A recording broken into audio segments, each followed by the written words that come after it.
Os Kohanim, com a assistência dos levitas, são encarregados de liderar todos os procedimentos das sagradas convocações no santuário, incluindo os protocolos e as responsabilidades a eles associadas.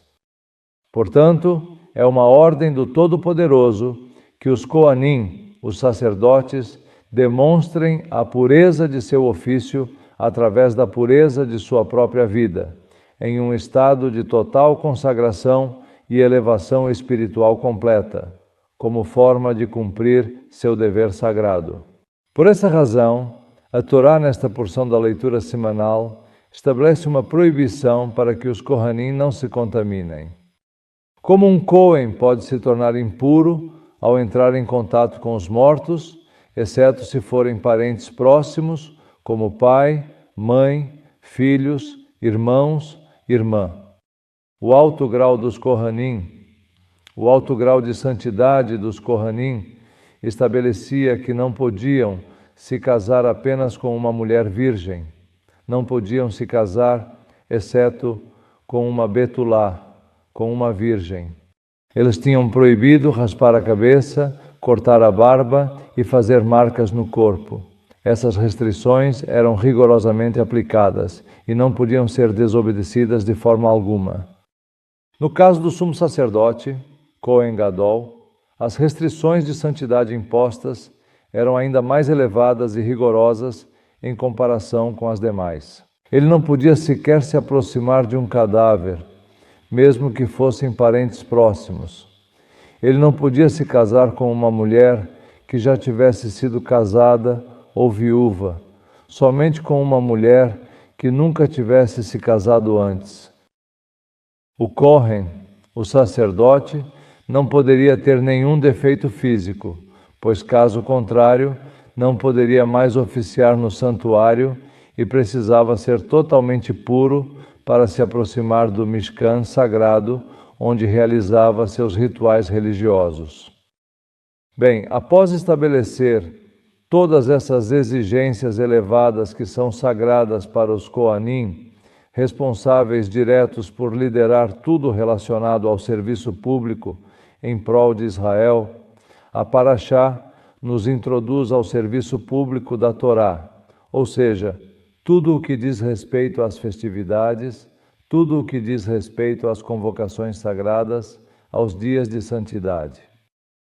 Devido à natureza sagrada desses dias, a Parashá ensina sobre a importância de fazer uma pausa em nossas atividades diárias, descansar delas e reservar tempo para participar das santas convocações do Eterno.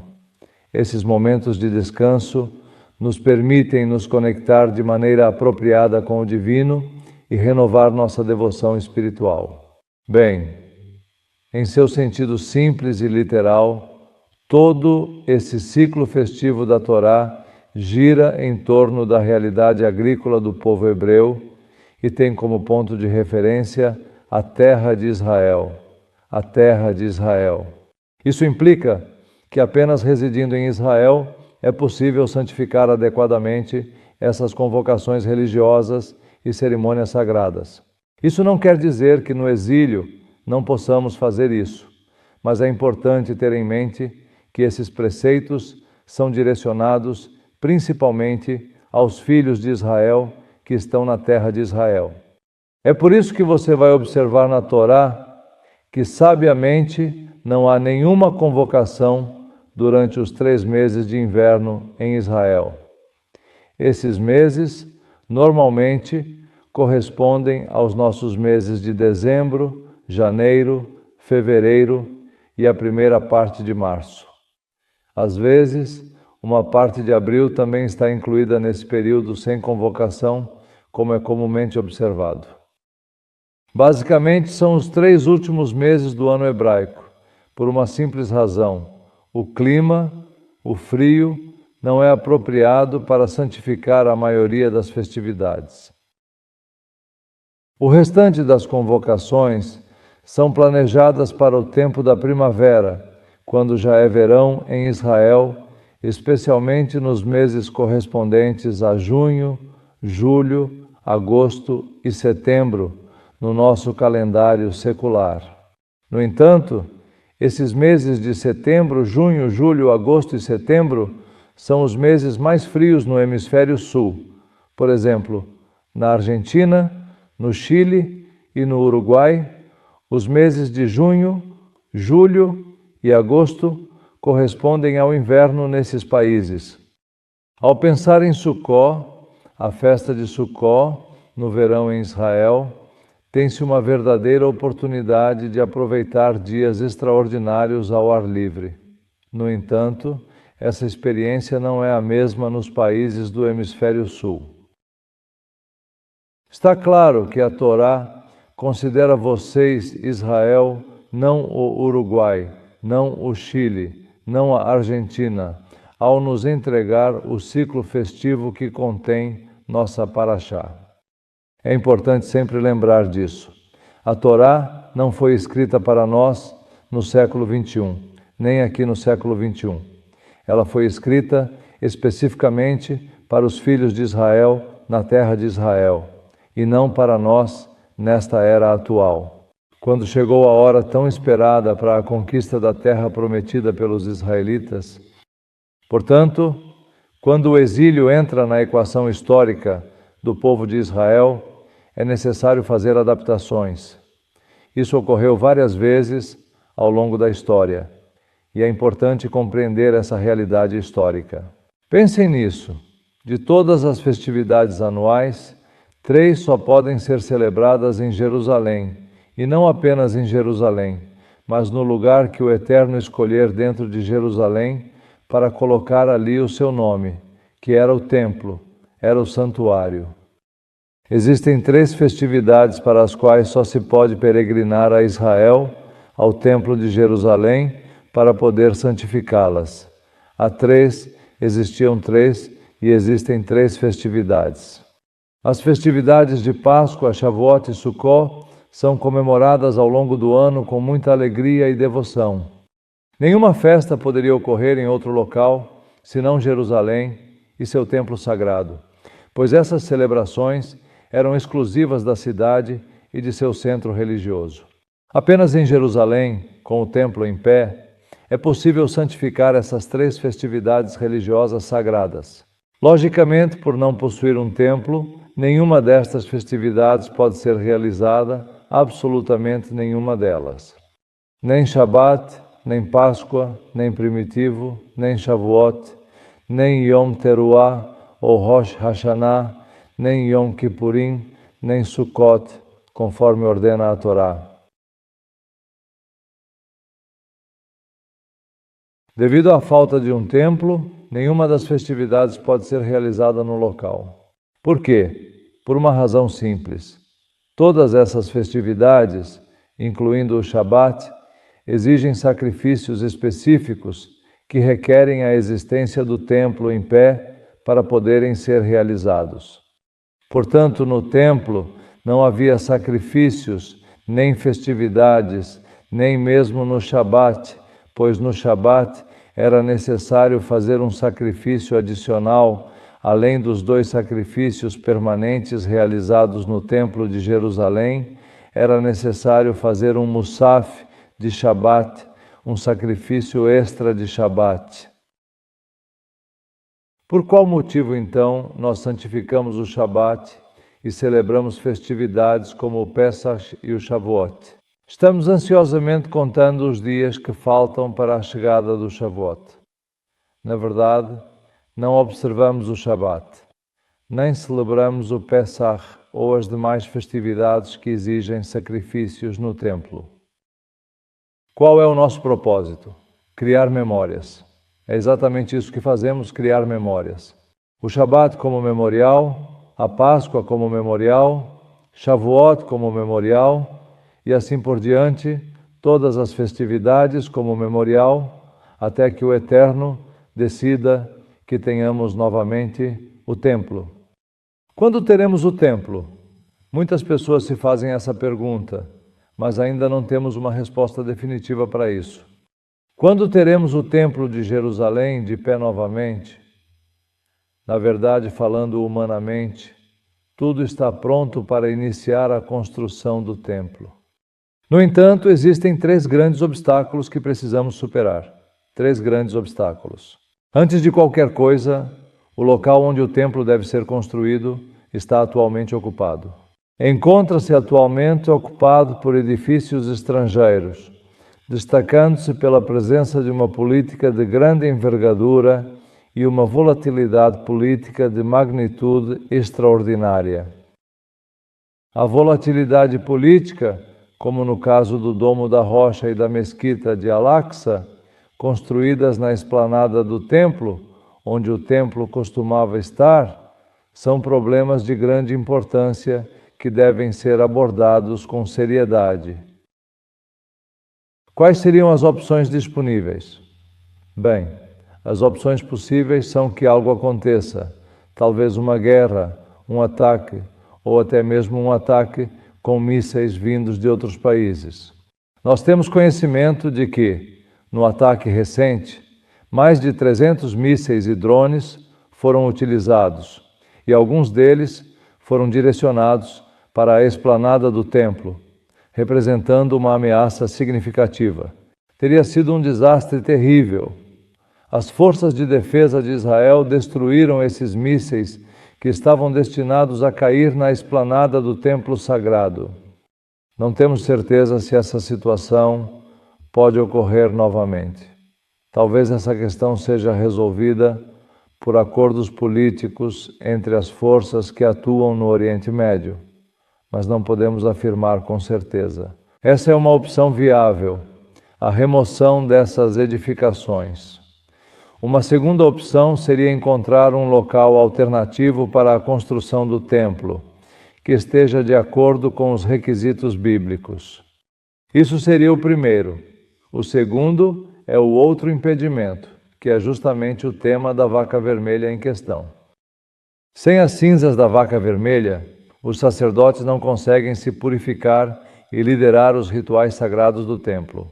Se o templo estivesse lá, mas a vaca vermelha não estivesse disponível, não seria funcional. Parece que já tínhamos a vaca vermelha, mas as coisas ainda não estão claras com as últimas que foram enviadas há algum tempo de Texas. Na verdade, mencionei isso naquela ocasião. Esse é um obstáculo que precisamos superar juntos. O terceiro obstáculo é a questão da modernidade.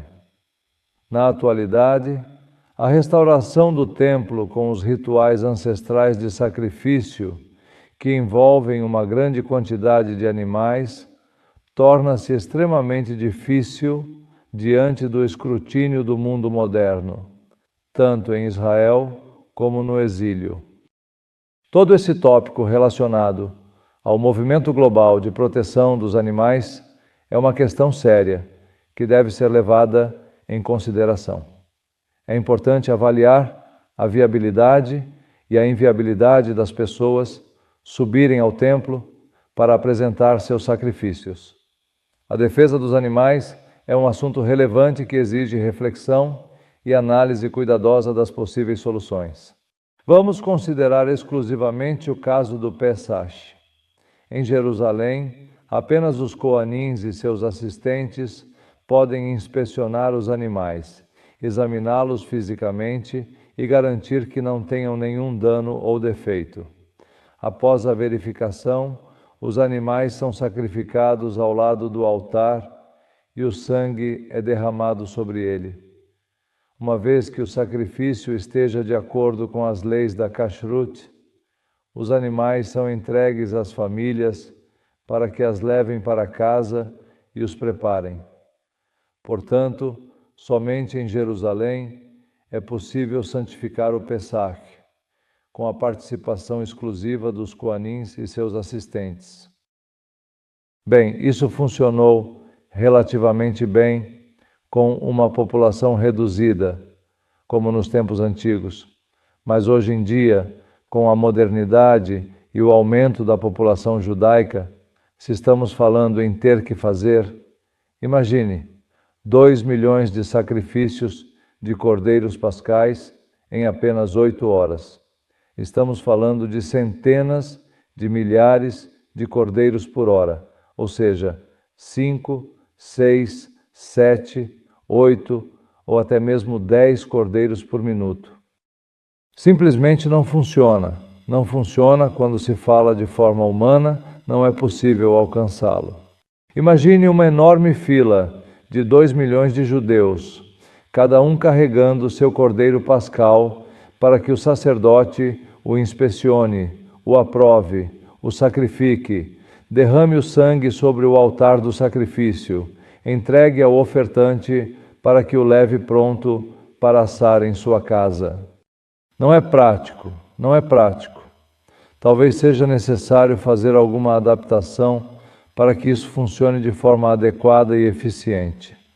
Pode ser uma opção representá-lo de forma representativa, ou talvez realizar apenas 12 sacrifícios, um por tribo, de maneira simbólica e representativa. É uma questão dos juízes de Israel, do tribunal rabínico, dos sacerdotes em Israel, que terão que definir como agir na realidade da modernidade.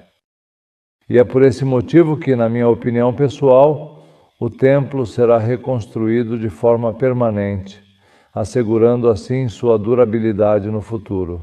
Acredito que será quando o Messias, Abendabir, vier, operacional nas novas condições que prevalecerão no mundo, quando os únicos sacrifícios apresentados serão sacrifícios de louvor. Como dizem nossos livros, sacrificarei sacrifícios de louvor em Shem, não necessariamente sacrifícios de animais. Por outro lado, a nossa Parashá nos apresenta a relação das santas convocações, entretanto, com um detalhe especial que merece destaque.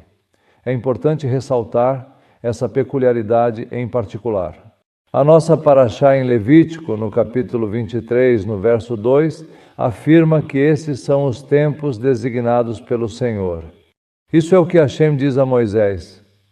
Estes são os tempos designados pelo Senhor, que serão proclamados como ocasiões, como momentos sagrados. No entanto, o primeiro desses encontros sagrados não é anual, mas sim semanal, como ocorre com o Shabat, que é uma festividade semanal. O Shabat não é uma festividade anual. O Shabat é uma festividade que ocorre todas as semanas. Por que deveria ser incluído como se pertencesse a essa lista de santas convocações anuais? De fato, é o primeiro festival de toda a lista de nossa Sagrada Torá. Neste texto, ele é mencionado juntamente com as outras convocações de santidade que são celebradas ao longo do ano. Bem, várias respostas foram mencionadas, mas talvez a explicação mais simples seja o fato de que o Shabat ocorre repetidamente, semana após semana, sem interrupção. Não é como Pesach, que é anual, ou Shavuot, que é anual, ou Yom Kippur, que é anual. O Shabat é algo que acontece semanalmente, e essa frequência poderia diminuir seu caráter especial e até mesmo sua santidade na mente das pessoas, caso não seja valorizada adequadamente. Portanto, é importante lembrar a importância e significado desse dia sagrado a cada semana. Existe uma lei na psicologia, no ensino, na pedagogia, na psicologia aplicada à pedagogia, que afirma que quando um estímulo permanece constante, a atenção diminui. Essa é uma lei. Quando um estímulo permanece constante, a atenção tem a tendência de diminuir. Assim, uma festividade por ano não é um estímulo constante, portanto, a atenção aumenta, a expectativa aumenta. No entanto, quando realizamos uma atividade diariamente, ela pode eventualmente se tornar monótona. Uma vez que o Shabat é realizado semanalmente, uma prática que realizamos todas as semanas, existe a possibilidade de diminuirmos nossa atenção ao que é diferente e nos entediarmos com o Shabat. Mas essa possibilidade existe. Já aconteceu uma vez em nossa comunidade com o maná, por exemplo. No primeiro dia, o maná era delicioso, na primeira semana era delicioso, mas depois maná todos os dias, todos os dias, todos os dias.